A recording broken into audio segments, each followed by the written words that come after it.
If the user rolls a small straight, then the small straight radio button option should be enabled with a score of 30 points. A small straight consists of 4 separate dice rolls arranged in a numerical order.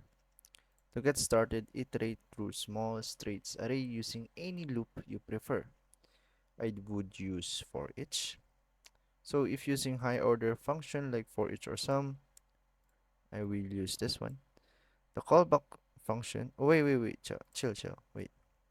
So let's access the small straight array. Then we will use a for each. The callback function should take argument as straight. And we will have our callback function in here.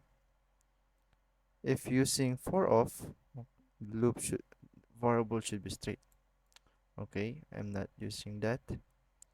If the unique numbers has a combination that matches a small straight, call the update radio option with 3 and 30 as the arguments. How do you do that?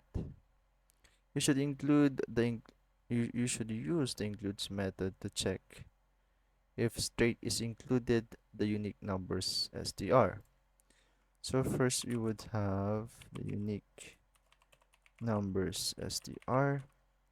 Interpolate the includes to check if straight is inside the unique numbers str.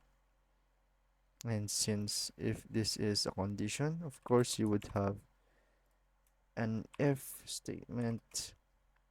If so, we should call the update radio option with 3 and 30 as the arguments. Oh, nice.